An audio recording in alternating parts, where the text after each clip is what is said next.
Assalamualaikum warahmatullahi wabarakatuh. Waalaikumsalam warahmatullahi wabarakatuh. Saudara, Anda sekarang sedang mengikuti program dialog Jam Gadang Channel. Hari ini kita mengangkat topik kesejahteraan rakyat dan pembukaan lapangan kerja di Kota Bukit Tinggi. Kita sudah menghadirkan narasumber kita yang relevan. Yang pertama dari Dinas Penanaman Modal, Ibu Winingrum. Lalu kita juga mengundang dari Bapelitbang Pemko Bukit Tinggi, ada Ibu Mary, ada Ibu Reni, dan kita juga menghadirkan praktisi ekonomi dan perbankan, Erinos Datuk Merajo.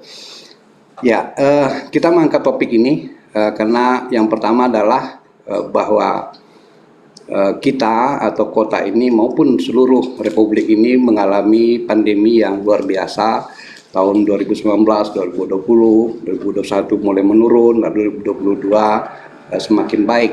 Jadi kita ingin mendiskusikan topik ini, bagaimana kondisi Kota Bukit Tinggi berkaitan dengan keterangan masyarakatnya, investasinya, ekonominya, dan juga lapangan pekerjaan. Saya Asraf Ferry Sabri akan memandu dialog ini untuk 1 jam ke depan. Kita akan mulai saja dengan dari Bapelitbang. Ya, Bu Mary, kita ingin dapat gambaran, tentu juga masyarakat. Kalau kita bandingkan, katakanlah, kita ambil dari program pemerintah yang bisa dibaca atau bisa dilihat dari APBD itu. Kita ambil saja tahun 2022 contohnya, karena wali kota ini kan baru 2 tahun yang baru, 2021-2022. Nah, kalau kita lihat dari RPJMD-nya itu kan lebih fokus kepada hal-hal yang sifatnya pemberdayaan, peningkatan ekonomi, kesejahteraan masyarakat gitu. Artinya tidak memfokuskan ke belanja modal atau belanja fisik gitu. Nah, kita ingin dapat informasi atau gambaran dari Bapelitbang tentang ini. Silakan, Bu. Terima kasih. Assalamualaikum warahmatullahi wabarakatuh. Yang terhormat Bapak Ibu narasumber, yang kami hormati Bapak moderator. Baik, kami akan sedikit memberikan ulasan mengenai topik acara kita pada pagi hari ini, yaitu membahas mengenai peningkatan kesejahteraan sosial dan pengembangan lapangan pekerjaan untuk masyarakat Kota Bukit Tinggi, ya Pak ya. Di sini dapat kita jelaskan bahwa seperti benar yang dibahas oleh Bapak moderator, bahwa berbagai program kebijakan yang dikembangkan oleh pemerintah Kota Bukit Tinggi memang berpayung kepada RPJMD Kota Bukit Tinggi, di mana sudah kita tetapkan melalui Peraturan Daerah Kota Bukit Tinggi Nomor 4 Tahun 2021 tentang RPJMD Kota Bukit Tinggi tahun 2021 sampai dengan tahun 2026. Jadi selama kurun waktu itu berbagai strategi program kebijakan berpayung di sana gitu. Adapun visi dari Bapak Kepala Daerah kita di periode tersebut, yaitu Bapak Herman Syafar dan Bapak Marvendi, yaitu menciptakan Bukit Tinggi hebat berlandaskan adat Basa Isyarat, syarat Basa di Kitabullah. Di mana untuk yang terkait dengan bahasan kita pada pagi hari ini ada satu misi, Pak, satu misi yang menaunginya, yaitu misi 1, di mana membahas mengenai hebat dalam peningkatan ekonomi kerakyatan. Di sana ada dua tujuan yang memang sangat sesuai sekali dengan topik kita, yaitu terciptanya ekonomi kerakyatan dan juga terciptanya ekonomi yang merata. Ekonomi kerakyatan itu mungkin lebih dari segi peningkatan lapangan pekerjaan, pengembangan UMKM dan segala macamnya. Kemudian juga terciptanya ekonomi yang merata itu kepada tingkat kemiskinan, kemudian juga pemerataan penghasilan pendapatan, gitu Pak. Berikutnya yaitu kami jelaskan juga bahwa dalam pencapaian sasaran-sasaran tersebut memang sudah ditetapkan juga di dalam dokumen RPJMD strategi-strategi apa yang akan dilakukan oleh pemerintah Kota Bukit Tinggi secara makro.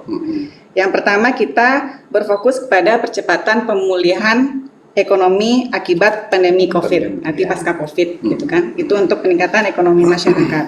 Kemudian adanya pengembangan dukungan untuk meningkatkan skala usaha mikro, seperti IKM, UMKM, pedagang kaki lima dan segala macamnya, gitu Pak. Kemudian juga ada peningkatan peran koperasi untuk kesejahteraan anggota.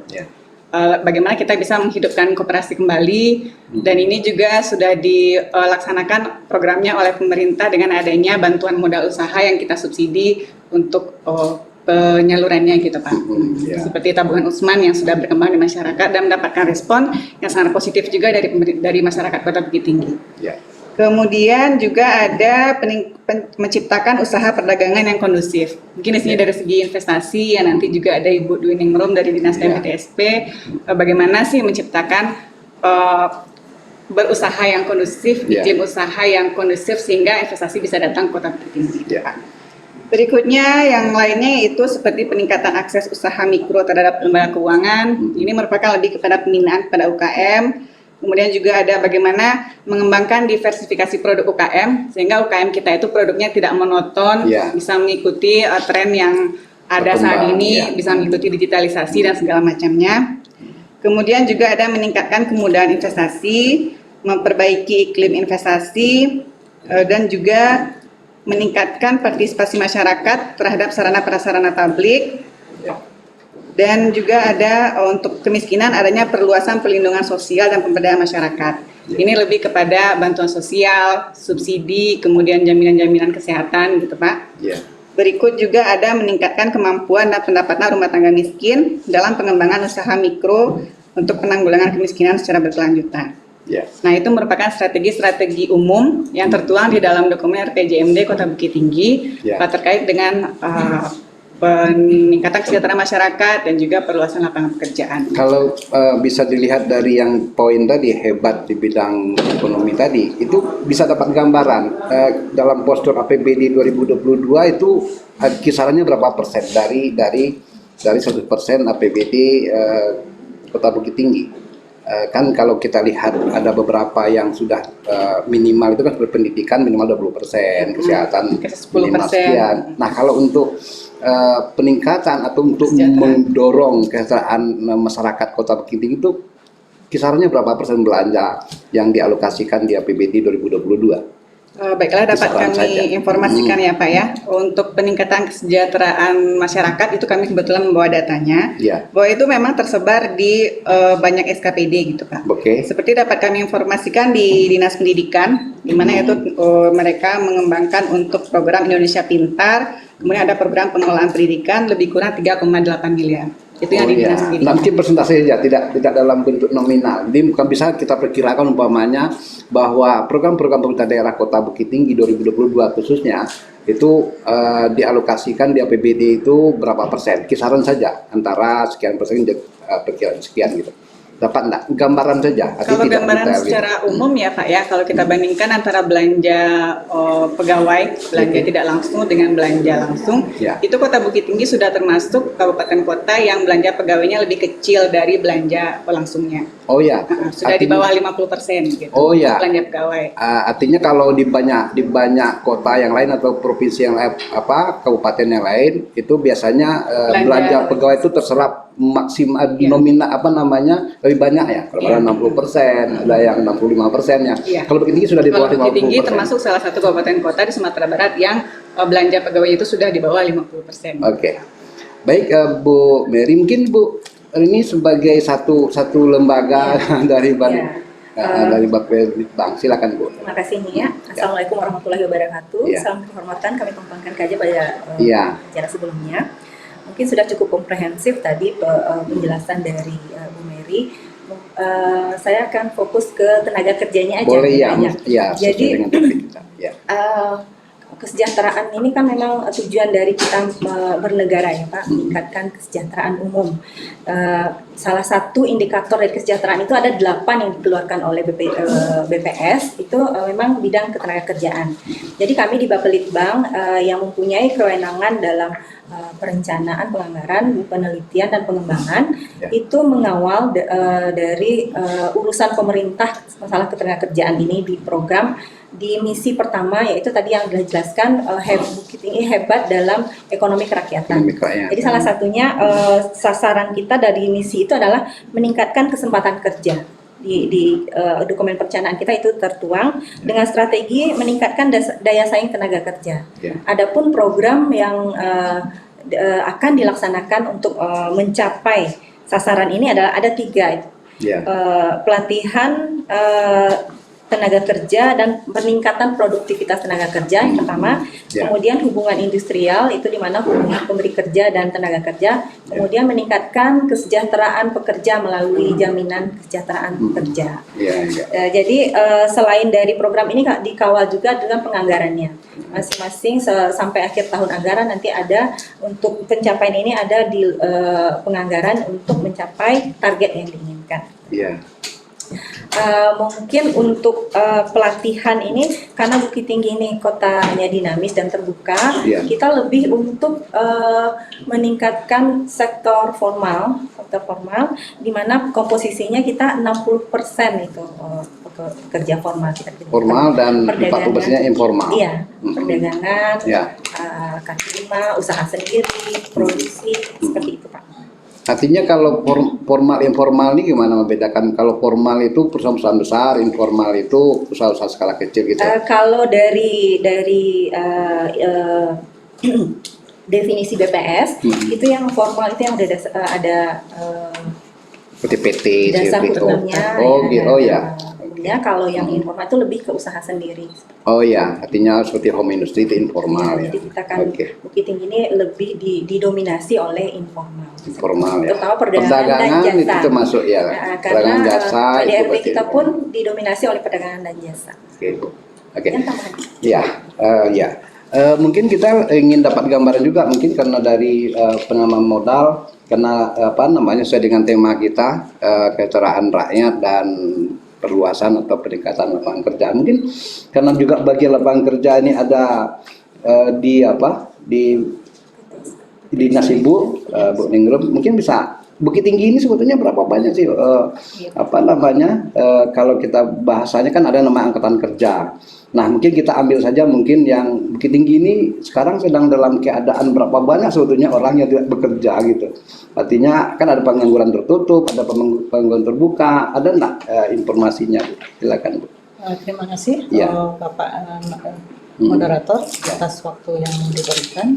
Di sini mungkin kita bisa mengulas apa yang disampaikan oleh dari Bapak Litbang tadi berkaitan dengan iklim investasi yang kondusif itu bagaimana. Ya. Jadi kita bisa melihat iklim investasi yang kondusif pertama kali adalah dasarnya dari PDRB kita. Ya. PDRB kita bagaimana? Kalau kita melihat perekonomian kita, khususnya di Kota Bukit Tinggi, dari tahun ke tahun, dari tahun 2017 sampai dengan akhir tahun, mungkin di tahun 2021 mengalami peningkatan di situ. Dan dari peningkatan itu, yang paling besar adalah dari perdagangan yang istilahnya UKM tadi itu. UKM ya. Pergerakan ekonomi kita sangat ditopang oleh masyarakat yang bergerak di industri kecil menengah tadi. Jadi di situ sekitar 33% pergerakan masyarakat kita yang bergerak di ekonomi itu tadi. Mikro ya, Ya, ekonomi mikro mikro kecil, ya. Ya. Pedagang eceran ataupun mungkin bisa kita melihat bahasanya pedagang kaki lima juga di situ bergerak.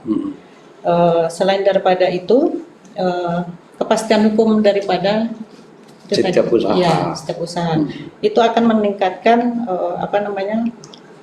meningkatkan kepastian hukum sehingga masyarakat yang akan menanamkan usahanya mereka akan meningkatkan kepercayaan pada pemerintah Kota Bukit Tinggi bisa menanamkan modal di Kota Bukit Tinggi. Iya, untuk investasi ya. Iya, investasi. Jadi di situ kita berharap dari nilai investasi yang untuk sampai dengan kondisi di tahun 2022 ini di bulan Oktober kemarin sekitar tanggal 21 kita menghitung dari lembaga OSS atau perizinan yang masyarakat yang melakukan perizinan melalui lembaga OSS tenaga kerja yang sudah diserap sekitar 13.243. Itu angka 2022 tahun 2022 saja. Itu, iya. Dari lembaga OSS yang istilahnya dari Kementerian Investasi atau BKPM istilahnya. Dari pelaku usahanya sekitar 4.300 di tahun 2022 saja. Nilai total investasi yang sudah ditanamkan sekitar 1.034.393 juta. Baik, kalau Jadi kita banding ya Bu, ya kita itu kan banding. luar biasa ya. Artinya investasinya atau modal yang bergerak lah katakanlah Iya. gitu atau ditanamkan pada tahun 2022 1 triliun, Iya. menyerap tenaga 13.000 dengan usaha 4.000-an. Tadi Bu udah jelaskan. Kalau Iya. kita banding dengan tahun 2021 Tahun 2021 kita bisa melihat di situ nilainya hanya sekitar 286 miliar. Jadi peningkatannya kita bisa melihat di situ. Kita pukul rata saja 300 miliar, berarti sekitar 300% itu peningkatannya. peningkatan dari Iya. tahun 2021 Itu sampai ke ke 2022 itu belum habis 2022. Iya, masih Oktober ya. Iya. Iya. Karena kita melihat di situ, jadi sebetulnya kita melihat di sini pergerakan masyarakat sejak pandemi Iya. dan mungkin kita kaitkan juga dengan program strategis dari pemerintah Kota Bukit Tinggi, kita bisa melihat di situ. Memang sasarannya adalah masuk ke masyarakat ekonomi yang rendah tadi itu Menengah, atau IKM menengah, kecil, ya. kecil menengah tadi. Di situ sangat pengaruhnya sangat tinggi sekali terhadap PDRB kita atau nilai investasi di Kota Bukit Tinggi. Ya. Baik, Bu Ningsih, kita ingin dapat semacam respon dari Irinos Dato' Marajo. Kalau kita lihat fokusnya tadi adalah perbandingan investasi pertama adalah tahun 2021 itu cuma sekitar 200-an miliar, lalu terjadi peningkatan yang signifikan. Kalau kita Ibu tadi menyampaikan bahwa sampai bulan Oktober itu sudah terserah atau investasi yang tercatat itu sekitar 1 triliun lebih dengan menyerap tenaga kerja sekitar 13.000 lebih dengan usaha 4.000-an. Itu kita lihat dari perbandingan antara kondisi pandemi dan pasca pandemi. Kira-kira menurut Irinos atau Dato' Marajo ini apa yang bisa dilihat Bukit Tinggi? Apakah memang Bukit Tinggi ini sangat menarik atau masyarakatnya mulai aktif lagi berusaha karena dulu banyak yang tidak berusaha, banyak yang karena pandemi. Silakan ya. Terima kasih. Iya. Ini Ferry. Saya ingin menyampaikan beberapa hal. Iya. Yang pertama adalah kalau dilihat dari angka statistik, angka itu sangat luar biasa. Tetapi nanti kalau misalnya ada orang bertanya, coba sebutkan 10 daripada angka itu yang besar di atas 10 miliar. Ya. Jadi kalau ada orang bertanya nanti kepada Pak Wali Kota, coba sebutkan 10 jenis usaha yang lebih dari 10 miliar di Bukit Tinggi selama tahun 22. Tapi informasinya gini, mungkin pertanyaan itu tidak akan muncul juga karena ini lebih kepada usaha kecil. Jadi paling tinggi itu mungkin modalnya ya katakanlah ada Expos Wali Kota juga pernah mengatakan bahwa ada yang usahanya itu 5 juta, ada yang 10 juta, 50 juta, tidak ada yang miliaran sebetulnya. Oke. Ya, silakan ya. Itulah pancingan saya kepada kita sini. Iya, iya. Karena struktur ekonomi dari Sumatera Barat, Ya. khususnya Bukit Tinggi, Ya. kita adalah kota kecil dengan perekonomian informal, tidak ada industri, hampir semua mikro Betul. dan menengah ke bawah. Ya. Kalau dilihat dari angka 1,3 triliun dibagi dengan 1 miliar, berarti ada 1.000 usaha kecil yang berdiri. Apakah itu bisa dibuktikan? Nah, usaha kecil ini sebetulnya kalau kita lihat dari persyaratan, bahwa hitung-hitungan bahwa standar UMKM itu adalah yang punya modal 500 juta, 5,5 miliar. Oke. Ya, itu kan makin jadi lebih di 2.000 jadinya. Jadi 2.000. Ya, jadi yang ingin saya sampaikan apa? Jadi Artinya merespon fakta itu. Artinya merespon fakta itu Ya. sebagai pengamat ini menyampaikan bahwa apakah betul Bukit Tinggi itu mengalami peningkatan ada 1.000 usaha baru masuk selama Januari ke Oktober. Bukan masuk, muncul 4.000-an lebih. Itu istilah Usaha. dalam ekonomi itu namanya masuk. Oh, Dalam gitu, perekonomian. oke. Dari luar itu, kalau ini gelas kosong, tiba-tiba masuk 1,3 triliun, itu masuk namanya. Masuk. Nah, masuk itu dalam bentuk apa? Apakah modal tunai? Apa disebut dengan modal tunai? Dia beli gerobak di Bukit Tinggi, dia beli daging di Bukit Tinggi, dia buka restoran di Bukit Tinggi. Itu adalah uang masuk ke Bukit Tinggi. Tetapi kalau hotel Kalau yang masuk itu adalah berbentuk hotel, yang masuk ke Bukit Tinggi itu hanya gaji pegawai. Karena trainingnya di luar, teknologinya dari luar, semuanya dari luar. Yang ada di dalam adalah hanya pekerja. Jadi angka 1,3 triliun itu mean nothing. Masih bisa pertanyakan. Masih banyak. Itu yang Tapi nah ini barangkali gini, ini kan persoalan dalam konteks investasi ini Ya. mengkritisi. Ini Ya. kan dari catatan. Ya. Ketika masyarakat itu dia mendaftarkan dirinya untuk berusaha, Ya. maka mereka menyebut angka di situ bahwa dia akan berusaha X dengan perkiraan modal mereka sebanyak ini, akan terserap tenaga kerja sebesar ini. Jadi itu kan juga tidak otomatis sebetulnya bahwa itu adalah uang yang langsung ditanam. Ya, Itu kan informasi-informasi seperti itu. Beda dengan pemahaman ini tadi bahwa uang masuk maka itu investasi. Tapi kalau umpamanya, apalagi ini dalam konteks data-data kan, bahwa selama tahun 2022 masyarakat yang menyatakan membuka usaha itulah angka-angka yang muncul. Nah ini kan masih bergerak dia sebetulnya, kan tidak semua uang yang disiapkannya untuk dia gerakkan untuk usahanya gitu. Makasih ya. Oke, Jadi artinya ini ada angka administratif, ya. catatan. Mm-mm. Nah, kemudian di dalam perekonomian yang disebut dengan pergerakan pertumbuhan ekonomi itulah angka real, bukan administratif.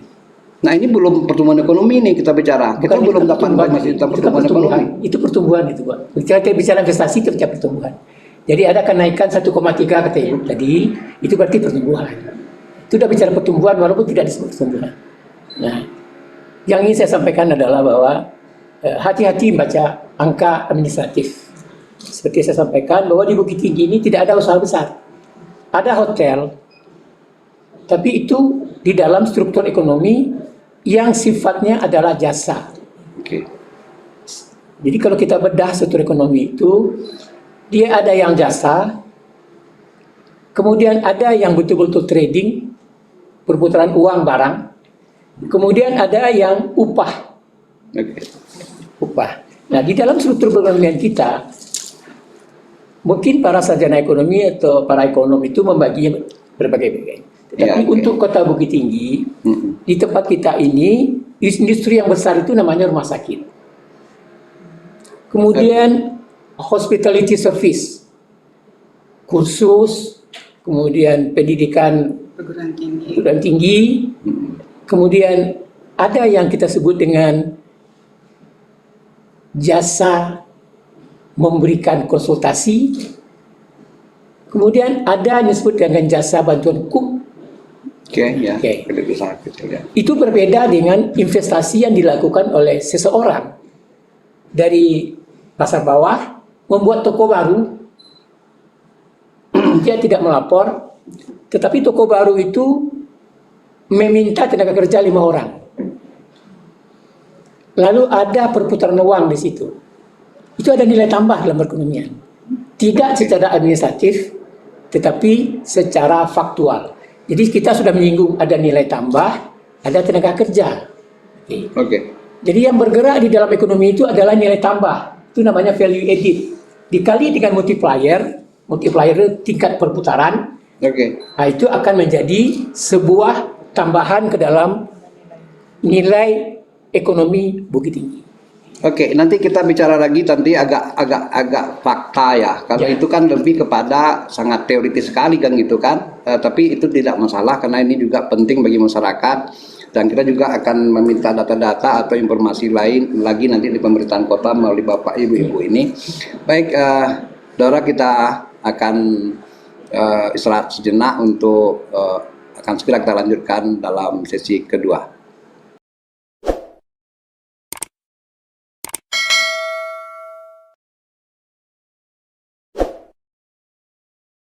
Baik, saudara, kita kembali dalam program Jangbadang Channel.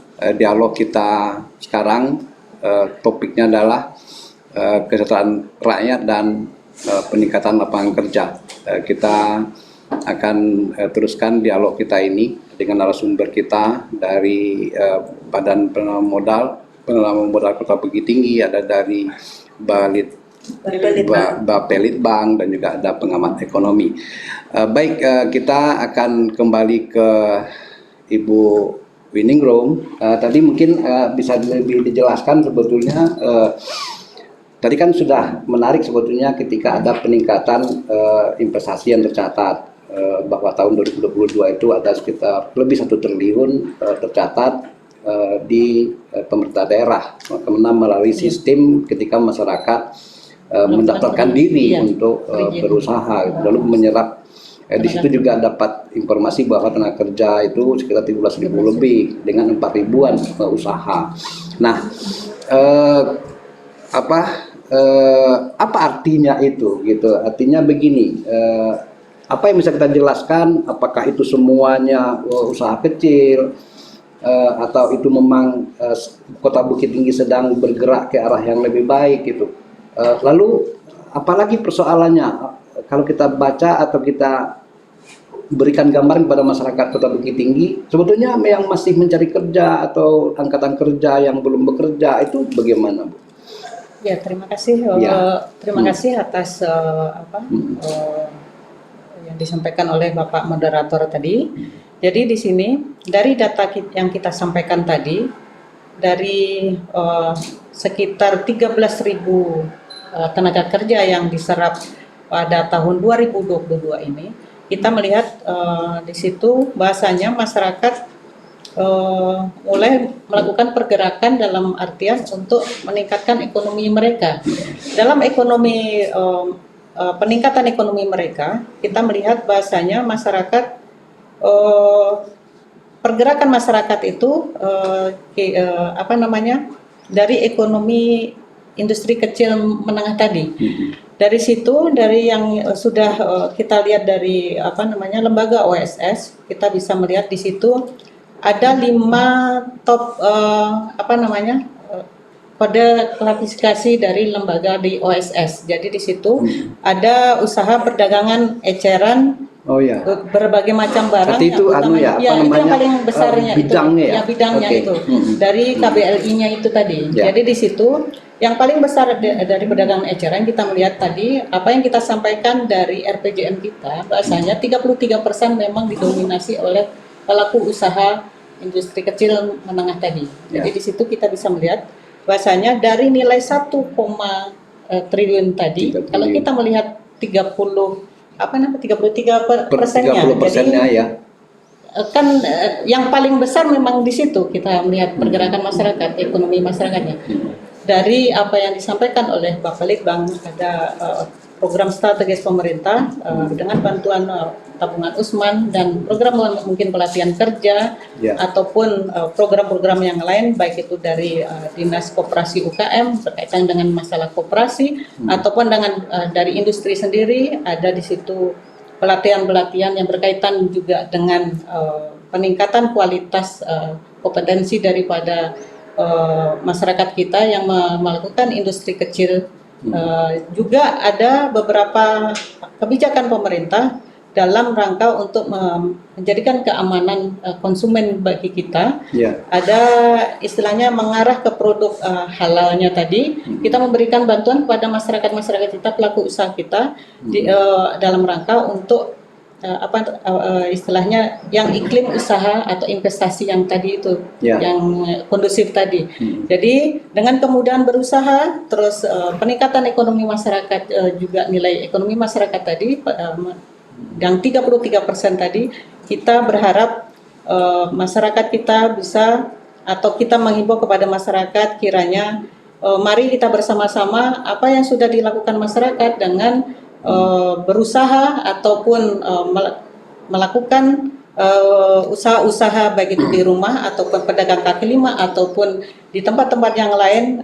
Kita melihat juga bahasanya perkembangan saat ini perdagangan kita atau secara komersial atau secara online mereka sudah melakukan usaha. Untuk itu kita berharap masyarakat mari daftarkan usahanya sehingga kita bisa melihat pergerakan ekonomi masyarakat itu mungkin bisa lebih tinggi lagi. Artinya bahwa masih banyak juga Masih banyak. masyarakat yang Iya. belum mendaftarkan bahwa mereka berusaha. Karena gitu. kita melihat dari data Dinas Koperasi UKM juga, kita melakukan koordinasi dengan Dinas Koperasi UKM, sekitar di tahun 2021 sekitar 7.000 lebih masyarakat kita yang bergerak di usaha UMKM. ya, UMKM. Oke. UMKM itu, kalau kita bandingkan dengan jumlah yang ada sekarang, mungkin tidak seberapa yang mendaftarkan. Artinya masyarakat berusaha sendiri, Iya. mungkin karena berpikir bahwa modal mereka kecil, lalu Iya. mereka tidak mendaftarkan, atau katakanlah bahasa dulu kan minta izin. Iya. Nah, sekarang mereka berusaha saja gitu ya. Dengan adanya kemudahan berusaha melalui Iya. OSS, masyarakat kita bisa melakukan menerbitkan izin secara mandiri. Kalau seandainya masyarakat tidak atau perlu bantuan, kita bisa melakukan pendampingan. Kita pendampingan di kantor di mall pelayanan, pelayanan ya. atau secara online melalui telepon bisa kita dampingi juga, kita bisa. Jadi di situ mungkin di Dinas PMPTSP kita lakukan yaitu inovasi, yaitu melalui Sisutan, klinik konsultasi pelayanan perizinan OSS RBA itu. Kami persilakan masyarakat semuanya untuk bisa mendaftarkan secara langsung. Sekarang kalau itu ada biayanya enggak? Gratis. Gratis. Iya. Termasuk untuk mendaftarkan usaha-usaha ini sekarang gratis. Gratis semua. Jadi masyarakat memang ya mestinya masyarakat lebih aktif ya, mendaftarkan diri. Iya. Artinya ini kan penting sebetulnya, Iya. ketika terdaftar masyarakat itu ke pemerintah kota, maka mereka pasti akan terdetek ya, Iya. oh bahwa ini usahanya ini mungkin perlu nanti ada program pelatihan, Iya. mereka akan bisa Iya. ada terdeteksi kan. Tapi kalau masyarakat tidak mendaftar berarti bisa saja tidak akan dapat Tidak terdeteksi, fasilitas ya. atau Jadi melalui gitu ya. program pemerintah kita sama-sama tahu bahasanya bantuan yang diberikan pemerintah secara tidak langsung, pemerintah pun ingin meminta kepastian hukum daripada usaha masyarakat itu sendiri. Iya. Apabila masyarakat sudah mendaftarkan izin usaha atau usahanya dengan terbitnya nomor induk berusaha atau NIB, yang pada akhirnya kita akan tahu perkembangan usaha masyarakat itu nanti sampai seberapa, apa kendalanya kan kita juga tahu nanti. Iya, Kita artinya bisa kita lebih masyarakat atau pemerintah kota bisa nanti kalau dia melakukan survei atau penelitian, maka akan nampak di situ ada pergerakan kesejahteraan ya. Iya. Oke Bu. Nah kita ingin dari Babelitbang, karena juga tentu saja ada ya nggak tahu juga penelitian-penelitian yang memang disengaja untuk itu. Nah kalau kita lihat dari kondisi tadi, itu tenaga kerja atau usaha-usaha baru lah maksudnya itu apa saja yang dilakukan, atau mungkin saja bukan Babelitbang yang mengatakan ya, mungkin SKPD yang lain atau OPD yang lain gitu. Artinya untuk peningkatan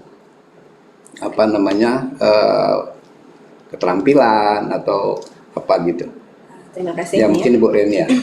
Silakan. Ya, kalau kajian spesifik kita belum melakukan, cuman pasca pandemi kemarin tahun 2021 BPS Pusat itu melakukan kajian secara menyeluruh terhadap dampak pandemi terhadap ketenaga kerjaan, termasuk kita di Sumatera Barat. Memang secara nasional itu sangat berdampak sekali. Namun dilihat dari perkembangan investasi kita, yang paling bisa bertahan di masa pandemi itu adalah UMKM dan industri-industri kreatif yang mereka melakukan terobosan-terobosan. Nah dari situ pemerintah merespon, memberikan pelatihan-pelatihan di dinas teknis, pelatihan yang terkait digitalisasi pemasaran, kemudian diversifikasi produk yang menyesuaikan dengan kebutuhan pasar saat ini. Di Kota Bukit Tinggi sendiri itu pelatihannya itu tersebar ya Mbak ya, di beberapa dinas teknis, disesuaikan dengan kebutuhan dan melihat situasi kondisi pasar. Iya. Ya, dan itu kan memang untuk bagaimana masyarakat itu tergerak hatinya untuk berusaha, maka ada pelatihan. Iya. Berapapun modalnya, apalagi sekarang ada program bisa dapat modal, katakanlah jasa pinjaman itu dihandle oleh pemerintah daerah ya, itu kan kita dapat informasikan juga lebih dari 1.000 orang sudah dapat modal. Nah tapi berkaitan dengan ini topik kita kesejahteraan rakyat, itu terjadi enggak penurunan atau peningkatan kesejahteraan, atau terjadinya pengurangan angka kemiskinan. Bagaimana mungkin dari Bapelitbang, mungkin Bu Mary bisa nyampaikan. Bagaimana apa yang bisa kita sampaikan kepada masyarakat bahwa terjadi penurunan angka kemiskinan atau terjadi peningkatan kesejahteraan itu bagaimana bisa menjelaskan kepada masyarakat? Baiklah, terima kasih Bapak Iya. Moderator. Jadi bisa kami tanggapi sebenarnya kondisi yang sudah ada, kondisi existing saat ini dengan meningkatnya jumlah serapan sektor UMKM terhadap tenaga kerja itu sudah memberikan sebuah stimulasi yang baik gitu Pak terhadap perkembangan tingkat kesejahteraan masyarakat Kota Bukit Tinggi ke depannya. Iya. Kalau kita merujuk kepada bagaimana sih pengaruhnya nanti terhadap tingkat kemiskinan di Kota Bukit Tinggi, baik lagi bahwa untuk angka kemiskinan kita masih merujuk kepada angka kemiskinan yang dirilis oleh BPS setiap tahunnya. Itu berapa sekarang? Kalau untuk kondisi saat ini bisa kami informasikan Pak, data kemiskinan Kota Bukit Tinggi itu 5,14%. 5,14%. 5,14% tahun 2021. Memang ada peningkatan pasca pandemi COVID. Namun dengan adanya stimulus yang baik ini dari data DPMP TSP bahwa ternyata serapan sektor lapangan kerjanya di UMKM itu sangat meningkat lebih banyak gitu ya Mbak ya. Harapan kita dengan adanya peningkatan serapan tenaga kerja ini artinya kalau kita bandingkan dengan tingkat pengangguran memang ada penurunan Pak. Ada penurunan tingkat pengangguran di Kota Bukit Tinggi. Harapan kita pendapatan masyarakat itu sampai dengan akhir tahun 2022 ini ada peningkatan. Ya. Sehingga ketika BPS melakukan kembali survei terhadap angka kemiskinan itu bisa menurun tingkat kemiskinan di Kota Bukit Tinggi ini gitu Pak. Itu harapan kita.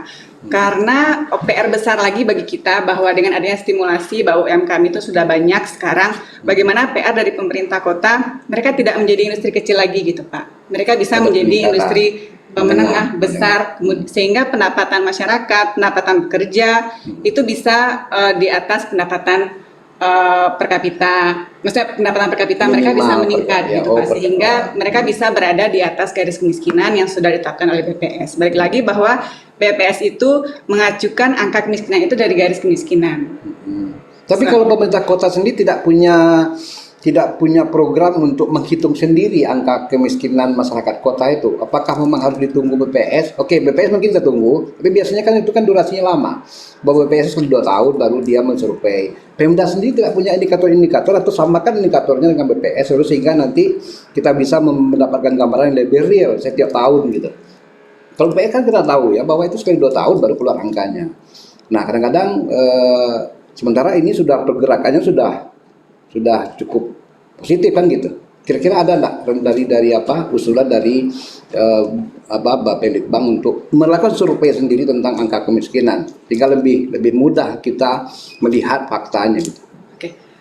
Baiklah Bapak Moderator, kami rasa ini sangat masukan yang sangat baik sekali ya untuk kita ke depannya bagaimana kita punya standar atau indikator kemiskinan sendiri untuk Kota Bukit Tinggi, karena walau bagaimanapun Kota Bukit Tinggi itu punya karakteristik yang berbeda gitu untuk penduduknya seperti itu. Kami akan coba tindak lanjuti ini Pak, akan menjadi PR besar lah bagi kami di Bapelitbang bagaimana masalah kesejahteraan ini menjadi perhatian khusus gitu, karena program stimulasi sudah sangat banyak dilakukan oleh pemerintah kota. Gitu. Ya, baik, mungkin dari gambaran yang baru kita diskusikan tadi, Inya Erina, Dr. Marajo, apa yang bisa Inya lihat dari hal itu gitu? Itu kan ini dalam konteks program pemerintah kota gitu ya, berkaitan dengan kesejahteraan rakyat atau hal-hal yang berkaitan dengan ekonomi kota lah gitu. Terima kasih. Ya. Kalau yang disampaikan secara verbal tadi, berdasarkan program-program yang dirancang, itu kan sudah sangat baik. Dan kita lihatlah rancangan tua, tidak ngalah rancang begini. Ya. Tetapi apakah itu realitanya? Apakah itu realitanya? Ya. Pengalaman saya sebagai pengamat dan pelaku, dan juga pernah memimpin beberapa unit. Ya. Beda antara realita dengan harapan, dengan teori itu seperti Makkah dari Bukit Tinggi, jauh sekali. Jadi, tapi kalau sekarang kan Makkah bisa lihat lebih dekat kalau kita pakai. Jadi kalau kita mau menipu diri, buka di TV langsung nampak Makkah. Tapi sertifikat itu bukan demikian. Iya. Yang dimaksud dengan acara kita hari ini adalah Iya. membawa realita apa sebenarnya yang terjadi dengan Bukit Tinggi melalui Jam Gadang Channel, kan gitu. Iya. Jadi saya berharap agar angka-angkanya lebih real, kan angka teori. Tadi angkanya disampaikan itu berdasarkan memang ya nggak mungkin juga tambah-tambah. Itu memang real dalam arti. Jadi data mungkin itu beda secondary, ya. Pak. Data secondary. Data secondary itu catatan orang lain dipakai. Kan data orang lain ya, Bu? Maksudnya? Data dalam artian masyarakat sendiri yang menyampaikan pada lembaga OSS karena dalam rangka untuk Jadi Ibu anggap itu datanya sudah primer, data primer lebih tinggi. iya dari Artinya gini, dengan data-data yang masuk saja sudah positif. Dan masih banyak juga data yang belum masuk. Jadi memang secara fakta bahwa inilah fakta yang sebenarnya ya tidak seperti itu sebetulnya. Tadi Ibu juga mengatakan bahwa banyak juga yang tidak mendaftar. Iya. Mereka berusaha tapi tidak mendaftar atau meregistrasi usahanya ke pemerintah Terima kasih. melalui OES gitu. Kalau begitu, jadi artinya ada 1,3 triliun uang masuk tahun ini, anggap aja demikian, Ya 2022. dengan 4.000 usaha. Ya. Oke. Mm-mm. Kalau 3 tahun, berarti angkanya stabil aja sampai 2024. Oh itu belum bisa di. Nah, ini kan Ini pertanyaan. Ya, kan ini bukan pertanyaan. berandaian. Ya kan? Simulasi. Apakah terjadi 12.000 usaha baru di Bukit Tinggi? Itu artinya kan, Bu ya? Oke, kalau Ya. ya, oke, Nah, silakan. kalau itu kan sangat luar biasa. Pertanyaannya satu, is it real? Mm-mm. Makasih, Pak. Oke, realnya itu seperti tadi itu bahwa apa namanya? Bahwa dalam konteks data kan gitu, bahwa yang tercatat itu adalah ketika ada masyarakat menjalani yang namanya proses menyampaikan mereka berusaha kan gitu, Bu ya. Iya. Nah, lalu mereka merencanakan modalnya sekian.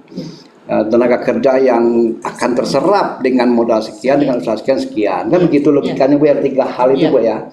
Nah, kita tidak juga ingin memaksakan diri bahwa ini adalah satu hal yang hebat, tapi kan secara faktual atau fakta kita bandingkan 2021 dengan 2022 itu kan bahwa 2022 itu kan Ibu ini kan mengatakan tadi bahwa cuma kan modal sekitar 250 miliar. Itu tidak ada juga ada angkanya, Bu, jumlah tenaga kerja terserap dan juga berapa usaha yang di 2021 ya. di 2021 untuk penyerapan tenaga kerjanya 4.331. Nah, usaha yang Biasanya 961. nah gitunya. Jadi 2021 itu dengan investasi, katakanlah investasi itu 250 miliar dengan menyerap usahanya 900-an dan tenaga kerja yang terserap itu 4.000. Nah, ketika terjadi pasca pandemi masyarakat sudah merasa aman untuk berusaha, mereka sudah memiliki suatu perasaan ini kita berusaha lagi, maka mereka mendaftar bahwa mereka akan berusaha, maka tercatatlah itu bahwa tahun 2022 itu ada investasi masyarakat di Kota Bukit Tinggi 1,3 triliun yang menyerap tenaga kerja 13.000 lebih dengan jumlah usaha 4.000 lebih. Nah, itu sebetulnya kalau kita lihat dari angka ini. Itu yang saya tanya, Ya. apakah itu real? Kalau real, 4.000 tempat usaha itu di mana di Bukit Tinggi? Bukan tempat usahanya, usaha yang bergerak. Bisa Usaha jadi yang dia bergerak. membuka usaha industri, membuka usaha, dia mulai berusaha mendaftarkan diri untuk membuat kue inti gitu. Iya, Kan gitu. Ya So, di mana begininya. 4.000 itu di mana? Jadi di mana nanti kita lihat. Mungkin ini Bang bisa melihat Kan angka itu harus ini kan validnya di mana bukan, tempat Pak. 4.000 itu? Bukan 4.000 ini kan ada alamatnya ini. Ada Itu maksud alamatnya, saya. namanya Iya, siapa, iya. alamatnya di mana gitu gitu. diambil di Karena Jadi berbeda, gitu. orang baru mendaftar dengan orang baru berusaha itu berbeda. Usaha saya sudah 10 tahun nih, tapi baru saya daftarkan gitu loh. Itu berbeda dengan saya baru berusaha gitu loh. Nah itu jadi Oke, Jadi nanti itu ini yang mungkin bisa bagi sebut dengan kenyataan. Bang nanti ini satu hal yang menarik. Iya. Karena apa? Karena bisa jadi masyarakat juga akan berpikir seperti ini bahwa pemerintah itu memberikan data-data itu pertama, apakah ini pertanyaannya kan gitu, apakah ini fakta? Nah, apakah ini valid? Apakah ini ya lebih detail juga kan? Itu di mana usahanya, apa usahanya? Iya. Tapi kan dengan forum ini kan tidak mungkin kita memberikan nah, kan gitu, gitu. tapi saya sampaikan kan. Oke, artinya ini memberi catatan-catatan. Catatannya sehingga Iya, nanti ini Tempo menarik. menjadi lebih hati-hati dengan angka. Iya. Seperti yang saya sampaikan. Nah, kalau hati-hati itu kan pertanyaannya jangan membuat rekayasa. Angka kan itu logikanya kalau kita teruskan. Bukan, Bukan, angka ya? itu di dalam memberikan angka, Ya. yang pertama kan ada kumulatif. Ya. Tahun 2020 berapa sih angka usahanya sehingga menjadi tambah 400. Kemudian 2022 tambah 4.000, kan begitu. Bidangnya adalah ini. Jadi tidak cukup. Kalau kami di statistik itu tidak cukup. Ada statistik analisa namanya. Oke. Jadi bukan hanya penggambaran. Ya. Jadi ketika kita di sini yang harus kita bicarakan itu bukan penggambaran, tetapi adalah this is analisa. Oke, jadi gitu Bu. Ya makanya tadi mungkin karena bagian dari pemerintah kan biasanya memang tidak masuk dalam wilayah analisa. Kecuali yang dianalisa itu adalah tentang angka-angka. Jadi dengan angka segini, menurut analisa kami terjadi kondisi seperti ini kan gitu. Beda dengan pengamat atau praktisinya. Sama. Oke, baik. Mungkin kalau dari Nah, yang silakan, disampaikan Bu. oleh Ya. Bapak tadi, Ya. yang pengamat, kalau kita melihat, kita harus hati-hati terhadap angka atau data-data tadi. Mungkin kita sebagai pemerintah terhadap angka-angka tadi, dalam mengambil kebijakan yang kita pemerintah akan ambil, akan sangat berpengaruh terhadap kebijakan tadi itu. Terhadap angka yang ada tadi. Ya. Karena kalau suatu kebijakan tidak berdasarkan data yang ada, tentunya akan berbeda. Kebijakan bisa jadi tidak Bisa, fokus. ya. Jadi mungkin memang perlu dari data yang ada, kita perlu lakukan analisa terhadap data yang ada sehingga kebijakan yang diambil oleh pemerintah bisa lebih tepat sasaran. Tepat sasaran. Mungkin itu. Baik, ini Kalau secara apa ya, catatan. Pak? Kita sengaja memang dalam diskusi kita ini tidak Mungkin cuma seperti itu ya, Pak. dari pemerintah kota ya. Nah, makanya kita coba ini kan lebih dinamis, ada dari praktisi gitu ya, yang mewakili masyarakat yang mempertanyakan apa yang dilakukan oleh pemerintah daerah atau angka-angka yang disampaikan oleh pemerintah daerah ke masyarakat. Nah, kan pertanyaan itu kan jadi penting. Baik, saudara, kita akan istirahat sejenak untuk kita segera lanjut kepada putaran ketiga.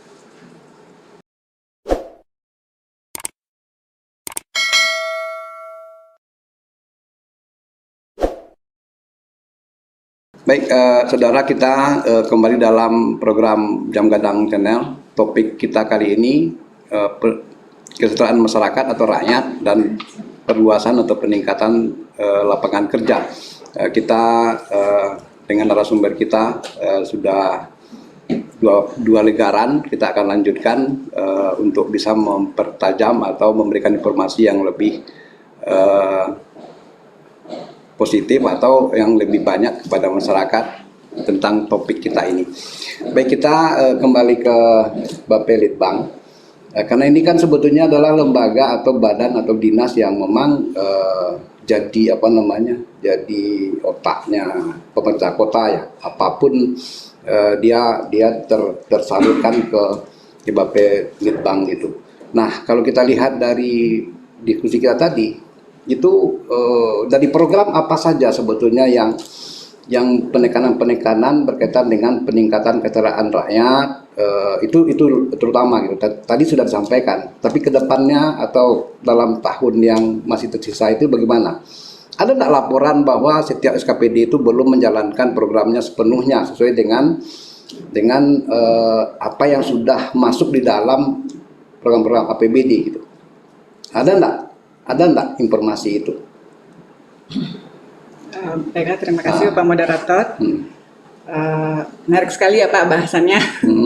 Kalau terkait dengan sejauh mana program pemerintah daerah itu sudah berjalan, kami rasa informasinya sudah sangat terbuka ya dari Dinas Kominfo Kota Bukit Tinggi, bahwa SKPD sudah melakukan report secara online yang difasilitasi oleh Dinas Kominfo, bahwa untuk program-program prioritas, alhamdulillah ya Pak ya, sejauh ini sudah berjalan di alurnya.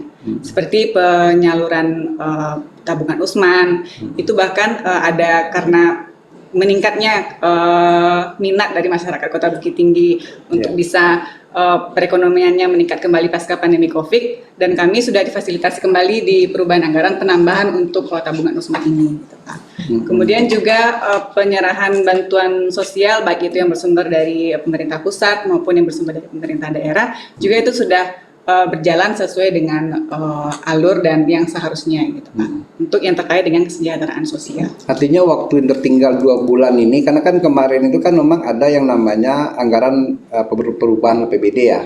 Ya, apakah itu kan bisa dilihat di situ. Tentu Bapelitbang bisa melihat bahwa 3 bulan terakhir ini masih sekian banyak program dengan sekian uang yang harus dijalankan oleh pemerintah daerah. Kira-kira apa saja yang ya mungkin dalam catatan Bapelitbang ada enggak? 3 bulan terakhir ini apakah akan lebih banyak mengelontorkan uang untuk masyarakat miskin atau mungkin saja itu membiayai umpamanya rehabilitasi rumah-rumah masyarakat miskin gitu, atau memberikan modal usaha atau apapun lah. Saya kan tidak tahu, saya cuma menanyakan karena itu bagian dari apa yang bisa dijelaskan oleh Bapelitbang gitu. Baiklah Pak, kalau untuk yang tertuang di dalam APBD 2022 dan juga akan tertuang juga di perubahan 2022 ini ya Pak, itu programnya ada program Indonesia Pintar, kemudian juga ada program pengelolaan pendidikan, ini jumlahnya lebih kurang 3,8 miliar. Ini sifatnya berupa bantuan pendidikan untuk anak-anak kurang mampu, di mana penyalurannya itu berbasis data terpadu kesejahteraan sosial, data DTKS, untuk anak-anak di Kota Bukit Tinggi. Dalam hal ini nanti juga ada yang bentuk bantuan terhadap siswa-siswa SMA, SMK, di mana SMA dan SMK itu kan bukan lagi menjadi kewenangan pemerintah kabupaten kota, pemerintah provinsi gitu ya Pak. Jadi kita pemerintah Kota Bukit Tinggi memberikan bantuan keuangan khusus terhadap anak-anak Kota Bukit Tinggi yang bersekolah di SMA dan itu SMK. Program pemerintah yang mensubsidi uang komite itu ya? Iya, itu Pak. Itu juga ada di perubahan 2022 untuk SMA, SMK. Kalau pelatihan masih banyak enggak pemberdayaan masyarakat? So kalau kita lihat pasti yang fisik pasti sudah tidak ada yang baru, atau mungkin yang sudah jalan itu yang akan selesai sampai akhir tahun. Tapi ketika kita melihat adanya APBD perubahan 2022, tentu kita bisa melihat itu apa saja yang akan dilakukan oleh pemerintah kota untuk masyarakat kota ini 3 bulan ke depan dalam aspek yang berdampak kepada peningkatan kesejahteraan gitu. Tadi sudah sampai ke beberapa hal, ada nggak yang lain? Kalau untuk yang lain mungkin masih program rutin ya, program rutin seperti ada penambahan untuk bedah rumah itu di Dinas Perkim, itu juga ada penambahan. Ini memang masih basis datanya masih kepada data terpadu kesejahteraan sosial, di mana ini untuk bedah rumah itu ada yang bersumber dari APBD, kemudian ada juga yang bersumber dari pokir-pokir DPRD. Jadi juga sudah ada kerjasama dengan legislatif dalam peningkatan kesejahteraan sosial masyarakat Kota Bukit Tinggi gitu Pak. Oke, dari sisi kalau pihak ketiga sebetulnya tidak masuk dalam ini ya, artinya itu kan cuma kreativitas dari pemerintah kota. Ketika dananya tidak atau ingin dibesarkan daripada yang sudah tersedia, itu mungkin pihak-pihak ketiga akan mensupport itu saja ya. Baik, mungkin Bu Rini ada tambahan dalam kapasitas sebagai di Bapelitbang ya. Terkait dari monitoring dan evaluasi pertanyaan Nyonya tadi terhadap program-program yang telah kita gariskan di dokumen perencanaan itu ada monitoring dan evaluasi di masing-masing pengampunya di Bapelitbang. Jadi kalau misalnya kegiatan itu tidak jalan, ada kendala, apa kendalanya kita carikan solusinya. Seperti tambahan terhadap tabungan Usman sampai pada Ibu Mary tadi, itu karena animo masyarakat yang tinggi dan yang merasa terbantu juga cukup banyak, jadi kita menganggarkan lagi di perubahan. Seperti itu kebijakan-kebijakan yang diambil melihat dari kegiatan yang berjalan dan dilakukan perubahan di APBD. Menambahkan tadi dari ada 8 area terkait dengan indikator kesejahteraan itu termasuk dengan kependudukan, kesehatan, pendidikan, dan ketenagakerjaan seperti yang kita bahas. Kemudian taraf dan pola konsumsi, perumahan dan lingkungan, dan di sini perumahan dan lingkungan ini kerjasama juga dengan legislatif yang banyak menggelontorkan dana pokirnya untuk dari sisi perumahan, yang perbaiki rumah tidak layak huni, sehingga juga itu akan sangat berdampak terhadap peningkatan kesejahteraan masyarakat secara umum di Kota Bukit Tinggi. Demikian juga ada pelatihan-pelatihan. Di setiap sesi itu selalu disurvei atau ditanyakan lagi kebutuhan pelatihan seperti apa yang dibutuhkan oleh pelaku usaha, oleh masyarakat. Jadi dari situ nanti programnya disusun untuk ke depannya. Iya. Baik. Mungkin juga terakhir nih dari Bapak Iya. Litbang menanggapi yang dari tadi terkait data dan kedepannya mungkin kita perlu lagi validasi, kemudian monitoring dan evaluasi kendalanya seperti apa, kemudian menyandingkan dengan data-data yang lebih tinggi, dan itu untuk mengambil istilahnya sekarang evidence based policy. Jadi Evidence-based policy. kebijakan yang kita ambil itu memang berdasarkan realnya seperti yang diarahkan oleh narasumber kita tadi. Apa sih sebenarnya yang dibutuhkan oleh masyarakat berdasarkan evidence based tadi, dari data, dari fenomena kita ramu dengan formulasinya, maka lahirlah kebijakan-kebijakan untuk meningkatkan kesejahteraan masyarakat kota. Seperti itu mungkin. Ya. Baik, kalau dari Dinas Penanaman Modal Pelayanan Terpadu Satu Pintu, hal-hal yang bisa menjadi trigger atau pendorong terciptanya iklim ekonomi yang positif atau yang sehat, lalu nanti ada implikasinya terhadap peningkatan kesejahteraan dan juga pembukaan lapangan kerja. Itu apa saja yang bisa Ibu katakan sehingga masyarakat bisa memanfaatkan itu? Umpamanya gini, bahwa kalau berusaha aktif mendaftarkan, gitu kan? Atau kalau umpamanya ada kendala untuk memulai usaha atau bagaimana prosedur-prosedur, bisa konsultasi dengan Ibu. Jadi secara spesifik apa yang bisa Ibu katakan untuk memudahkan masyarakat sehingga kedepannya kota ini lebih lebih dinamis ekonominya, lebih kencang perputaran ekonominya sehingga masyarakatnya lebih sejahtera. Dalam rangka meningkatkan iklim investasi yang kondusif di Kota Bukit Tinggi, dengan lahirnya atau diterbitkannya Undang-Undang Cipta Kerja, tentunya kita sebagai pemerintah, khususnya pemerintah daerah di Kota Bukit Tinggi, kita dalam melakukan suatu kebijakan, tentu kita harus ada dasar dari kebijakan yang kita ambil tadi. Untuk melaksanakan kebijakan-kebijakan kita harus ada payung hukum daripada kebijakan yang kita ambil itu. Yang sekarang kita lakukan pertama adalah kita melakukan perubahan terhadap atau peraturan daerah Kota Bukit Tinggi yang berkaitan dengan atau tentang penanaman modal yang sudah kita pernah keluarkan di tahun 2012 kalau tidak salah, yang terakhir 2012. 2012. Dengan lahirnya Undang-Undang Cipta Kerja, kita harus menyesuaikan peraturan kita, dan saat ini kita sudah menyiapkan draft ranperda kita, dan kita berharap nantinya draft ranperda kita atau ranperda kita nanti bisa menaungi seluruh pelaku usaha atau penanam modal di Kota Bukit Tinggi. Tentunya di situ ada beberapa faktor atau iklim investasinya tadi. Di situ ada kepastian hukumnya, di situ ada kemudahan berusahanya bagaimana, dan tentunya dengan layanan atau lembaga OSS kita berikan kemudahan bagi masyarakat agar dalam melaksanakan atau menjalankan usahanya menjadi legal, dan kita akan tahu perkembangan usaha masyarakat itu bagaimana dari laporan kegiatan penanaman modalnya.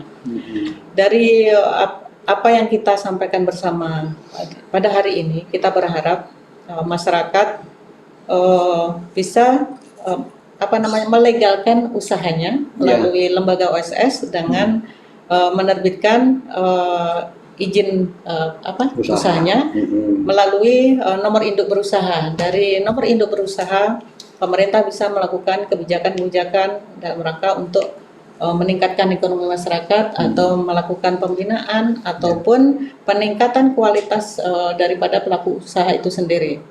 Yang untuk dalam rangka memberikan kemudahan usaha itu tadi dari lembaga OSS, kita pemerintah Bukit Tinggi juga memberikan sosialisasi untuk bisa mengakses OSS ini bagaimana. Sasaran kita baik itu pelaku usaha yang pelaku usaha menengah, pelaku usaha kecil, juga pelaku usaha yang risiko tinggi. Jadi di sini kita memberikan sosialisasi kepada masyarakat bagaimana bisa menerbitkan izin usahanya dengan diterbitkan NIB. Ya. Kita lakukan sosialisasi juga pendampingan, yaitu melalui klinik konsultasi. Si Sultan tadi ya? Ya, si Sultan. Si Sultan. Si Sultan. Klinik konsultasi pelayanan perizinan OSS RBA. Ya. Online single submission, istilahnya. Jadi secara mandiri mereka masyarakat itu bisa menerbitkan izin usahanya. Ya. Mungkin itu kami Iya. persilakan masyarakat untuk bisa menerbitkan izin usaha secara mandiri. Ya. Kalau Itu seandainya. kemudahan Iya. sekarang ya. Iya. Baik, Nya Erinos Datuk Merajo, dari perkembangan diskusi kita, mungkin Nya bisa menangkapnya ya, hal-hal apa sebetulnya yang bisa atau yang patut menjadi perhatian kota-kota dalam konteks bagaimana kesejahteraan masyarakat kota ini semakin baik, lapangan kerja terbuka, lalu masyarakat tidak banyak yang menganggur gitu. Nah, dari aspek pemerintah daerah yang memfasilitasi dengan berbagai programnya. Nah, bagaimana ini? Artinya saran ini atau pandangan ini apa yang lebih penting atau lebih fokus atau pemerintah kota itu lakukan kebijakan-kebijakannya dari Terima aspek kasih. ini gitu. Ya. Ya. Pertama, saya pribadi sangat mengapresiasi apa yang sudah dilakukan oleh wali kota sekarang. Bahwa beliau lebih memperhatikan kepentingan orangnya daripada fisik bangunannya. Jadi kita ucapkan terima kasih dan selamat kepada Pak Wali Kota. Namun sebagai orang yang pernah belajar ekonomi, Ya. ketika kita berbicara tentang kesejahteraan masyarakat, kesejahteraan masyarakat itu intinya berasal dari dalam, dari diri mereka sendiri. Kemudian baru dari bantuan.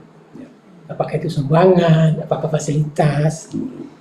Nah, kalau kita kembali kepada diri mereka sendiri, berarti kita bicara tentang cara mereka berproduktivitas dalam diri mereka. Ya. Yang pegawai sudah jelas.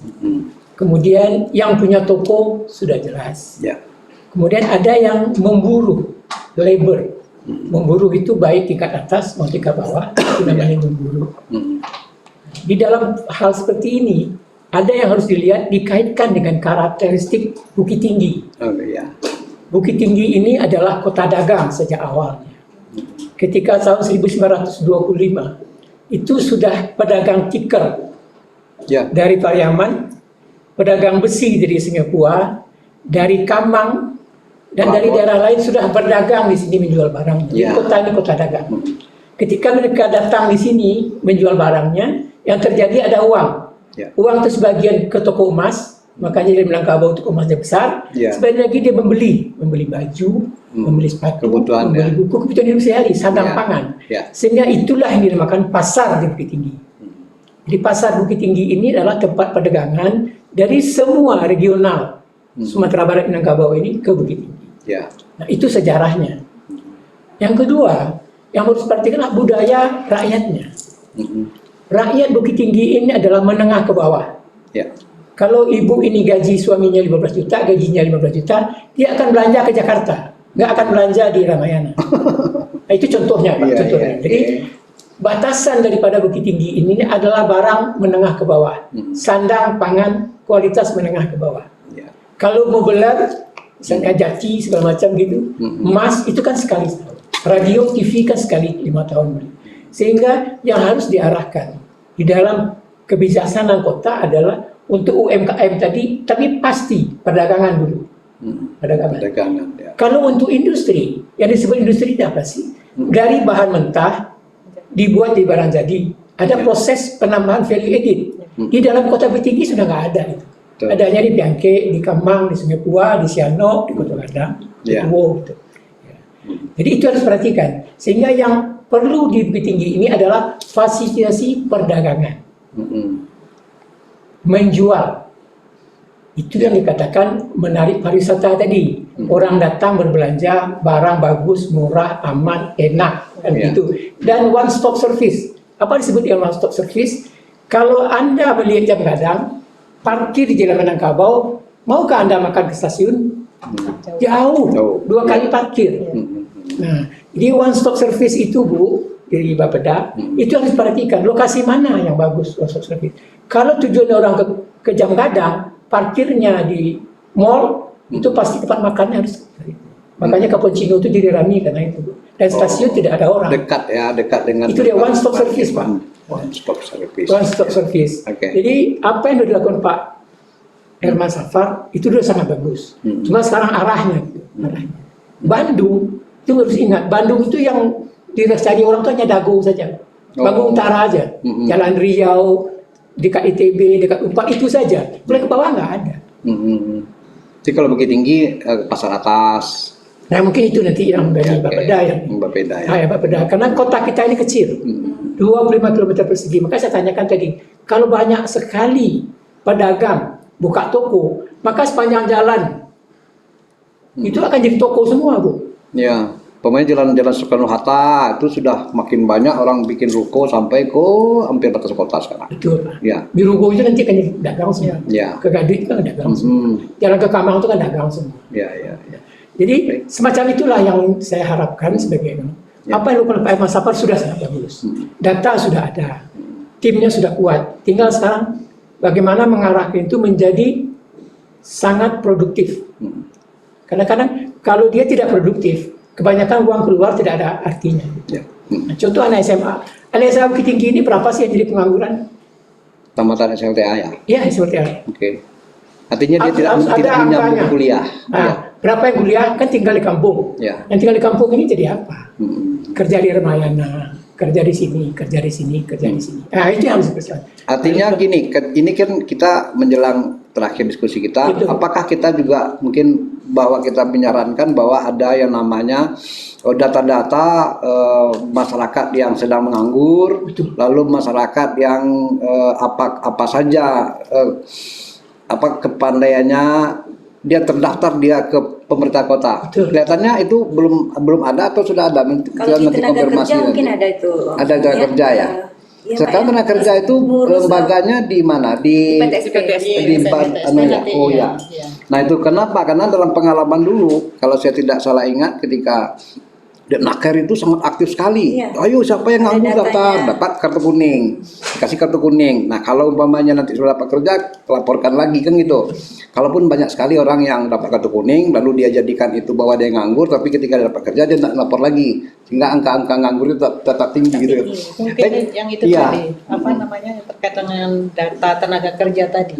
Ya. Mungkin ke depan kita perlu expose lagi melalui apakah secara elektronik atau secara online data-data tersebut, sehingga masyarakat yang membutuhkan tenaga kerja akan tahu mana kualifikasi masyarakat yang memang tenaga kerja yang tersedia di Kota Bukit Tinggi, sehingga apa yang pihak yang membutuhkan tenaga kerja dan pihak yang membutuhkan lapangan kerja akan menjadi bertemu. Nanti sekali 6 bulan nanti bikin expo tenaga kerja, Bu. Apa namanya istilahnya? Nanti biar disampaikan kepada Bursa tenaga kerja.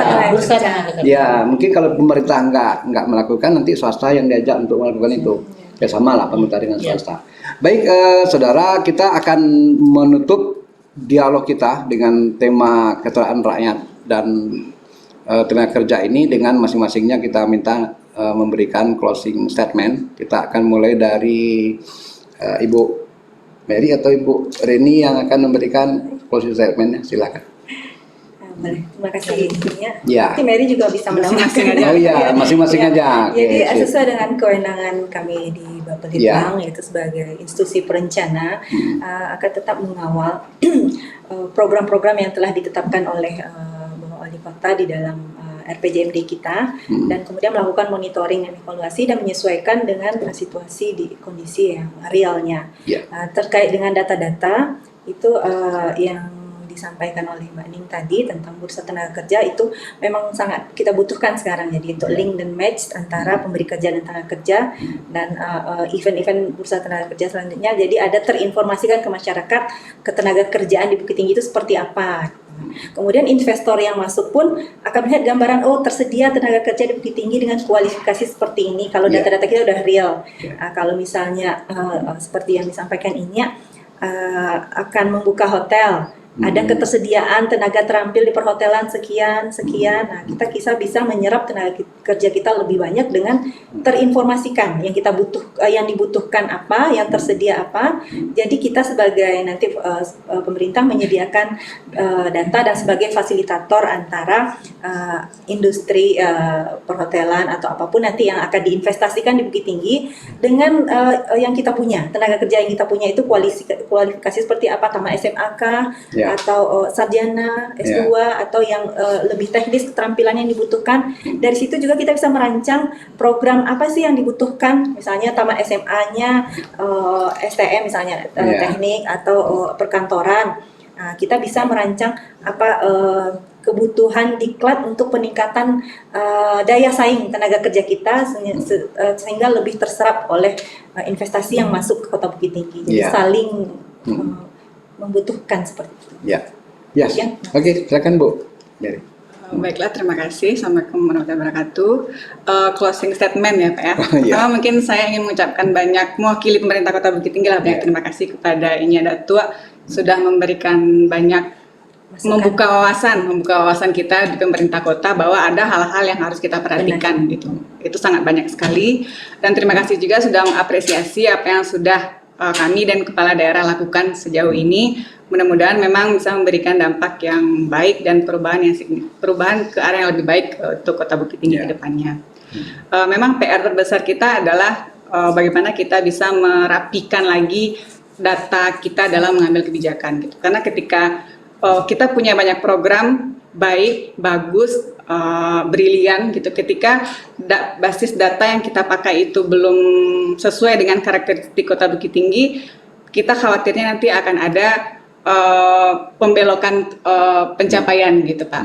Karena itu memang basis data inilah yang menjadi penting sekali untuk kita gitu, sehingga seluruh program-program yang dikucurkan oleh pemerintah kota itu bisa tepat sasaran. Itu yang penting Pak. Tepat sasaran untuk masyarakat Kota Bukit Tinggi, sektor bidang usaha yang sesuai itu seperti apa sebenarnya, kemudian juga permasalahan sosialnya itu sebenarnya ada di mana, apakah memang mereka membutuhkan pengurangan beban atau sebenarnya secara pendekatan psikologisnya itu lebih penting gitu Pak. Itu juga menjadi pembelajaran, menjadi perhatian untuk kita pemerintah Kota Bukit Tinggi. Terima kasih banyaknya. Ya, baik Bu Mary. Kita lanjut ke Ibu Pining, silakan. Closing statement-nya mungkin ada hal yang sangat penting untuk bisa jadikan pesan ya untuk masyarakat kita. Terima kasih Pak Moderator. Berkaitan dengan pembicaraan kita pada hari ini, mungkin ada dua di sini yang akan kita sampaikan, yang khususnya adalah dari DPMPTSP. Bahasanya yang pertama adalah bagi masyarakat secara umum selaku pelaku usaha, mari kita bersama-sama kita legalkanlah usaha kita sehingga kita tahu perkembangan usaha masyarakat sampai sejauh mana perkembangannya, apakah semakin menurunkah, meningkatkah. Jadi kita akan bisa mengambil kebijakan apa yang harus kita ambil sehingga ekonomi masyarakat bisa lebih meningkat lagi, atau perekonomian masyarakat Kota Bukit Tinggi bisa lebih meningkat lagi. Nah, yang kedua, berkaitan dengan peluang investasi Kota Bukit Tinggi untuk di tahun 2022, kita akan membuat suatu informasi secara online terkait peluang investasi dan di mana perdagangan jasa kawasannya di mana, pendidikan di mana kawasannya. Dari kawasan-kawasan itu tadi, masyarakat atau pelaku usaha yang akan menanamkan modal di Bukit Tinggi akan bisa melihat usaha apa yang cocok dan peluang-peluang apa yang bisa mereka tanamkan di Kota Bukit Tinggi, sehingga masyarakat di sekitarnya pun akan mendapatkan imbas daripada usaha atau investasi yang ditanamkan oleh para investor. Jadi mari ke Bukit Tinggi, tanamkan modalnya sehingga ekonomi Kota Bukit Tinggi bisa lebih baik lagi. Demikian. Terima kasih. Baik. Kita yang terakhir ini Erina untuk melaju, silakan ya closing statement-nya, silakan. Kita bangga dan apresiasi bahwa data statistik menunjukkan kemajuan perekonomian di Bukit Tinggi, yang berarti telah ada peningkatan kesejahteraan masyarakat, baik langsung maupun tidak langsung. Dari diskusi saat ini dan juga dari pemantauan selama di Bukit Tinggi beberapa waktu, Ya. kita bisa sampaikan bahwa yang paling penting itu adalah komunikasi. Ya. Yang kedua adalah bagaimana memaknai Bukit Tinggi ini sebagai kota terbuka, di mana artinya efek yang dilakukan oleh kebijakan Pemko itu akan dirasakan oleh orang di sekeliling. Ya. Atau sebaliknya, kesempatan yang disediakan oleh Pemko direbut juga oleh orang luar Bukit Tinggi. Jadi ada advantage, keuntungan, ada disadvantage. Sehingga data orang yang bekerja di Bukit Tinggi saat ini, saya yakin banyak sekali orang-orang yang tidak berKTP Bukit Tinggi. Ya. Kalau ibu tidak percaya, lihat aja itu tukang somai itu orang Bandung semua itu. Iya, Iya, iya, iya. iya, itu harus dilihat itu, dan itu harus disadari oleh Bapak Wali Kota. Ya. Karena angka kenyataan itu lebih berbicara daripada statistik. Itu aja Pak. Kita harus bravo untuk Ya. Bukit Tinggi. Baik. Baik, saudara, kita sampai di penghujung dialog kita di Jam Gadang Channel dengan topik kesejahteraan rakyat dan perluasan tenaga kerja. Kita akan segera menyelesaikan dialog kita ini, dan saya Azra Ferry Sabri minta terima kasih kepada narasumber kita dan juga kepada masyarakat Kota Bukit Tinggi dan dimanapun yang bisa nanti untuk mendengar atau menyaksikan tayangan yang akan kita expose di media sosial. Terima kasih. Assalamualaikum warahmatullahi wabarakatuh. Waalaikumsalam.